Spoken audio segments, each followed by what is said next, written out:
என் அன்பு குழந்தையே, மன நிம்மதிக்கான வழியை கூறுகின்றேன், கேட்டுக்கொள்.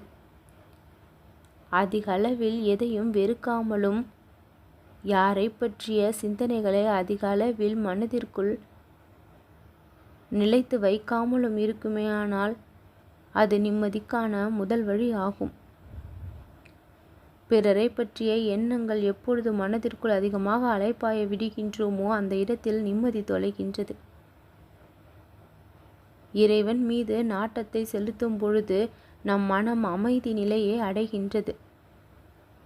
சக மனிதர்களுடைய செயல்களையும் சொல்லையும் நினைத்து வருத்தப்பட்டு கொண்டிருப்போமே ஆனால் அந்த இடத்தில் மன நிம்மதி குறையும்.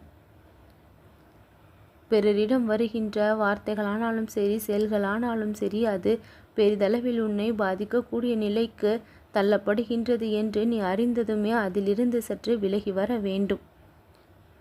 பொறுமையையும் நிதானத்தையும் சகிப்புத்தன்மையையும் அந்த இடத்தில் நீ பிரதானமாக கையாள வேண்டும். செய்கின்றவர்கள் அனைத்தையும் உன் நன்மைக்காகத்தான் செய்து கொண்டிருக்கின்றார்கள் என்று அவர்களுடைய பணியை அவர்களை நீ செய்ய அனுமதிக்க வேண்டும். எதையும் கண்டு கொள்ளாமல் உன்னுடைய வேலையில் நீ கவனத்தை செலுத்தும் பட்சத்தில் உன் மனம் பெரிதாக பாதிப்படையாது.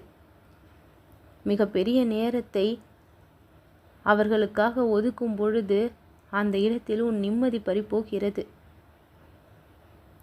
உன் வாழ்க்கையின் லட்சியம் எது என்று நீ நம்புகின்றாயோ, எது கிடைத்தால் அது நிறைந்த மகிழ்ச்சியாக இருக்கும் என்று நினைக்கின்றாயோ, அந்த பயணத்தை நீ மேற்கொள்ளும் பொழுது பிறரை பற்றிய தேவையில்லாத எண்ணங்களை எல்லாம் மனதிற்குள் வளர்த்து கொள்ளக்கூடாது. என் நேரமும் நேர்மறையான சிந்தனையோடும் இறைவனுடைய சிந்தனையோடும் உன்னுடைய வாழ்க்கை நகர வேண்டும். உன்னை சுற்றி நேர்மறையான ஆற்றல் எப்பொழுதுமே இருந்து கொண்டே இருக்க வேண்டுமானால் உள்ளன்போடு பிறரிடத்தில் நீ நடந்து கொள்ள வேண்டும்.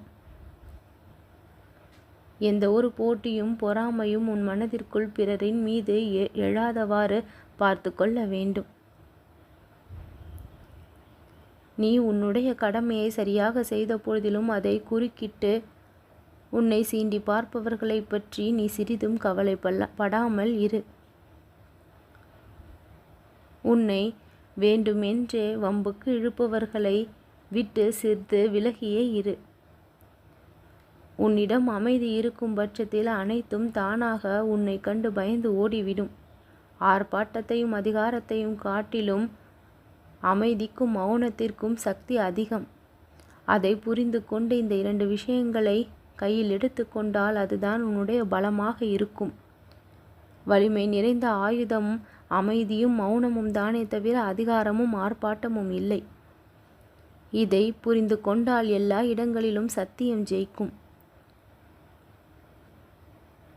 எங்கே நிம்மதி தொலைகின்றது என்று நினைக்கின்றாயோ அந்த இடத்திலிருந்து வெளிவந்து விடு.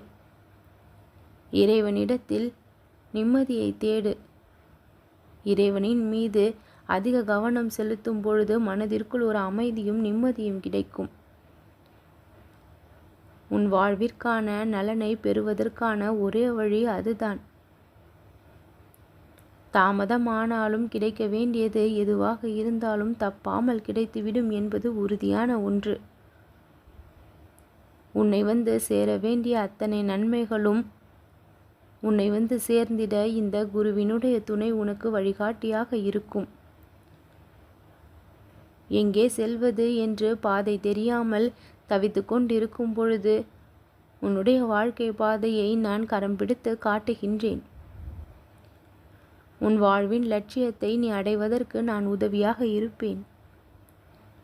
மனதை எது நடந்த பொழுதிலும் அமைதியாக வைத்து கொள்ளும் பட்சத்தில் அது நிம்மதிக்கு வழி கொடுக்கும். ஓம் சாய்ராம்.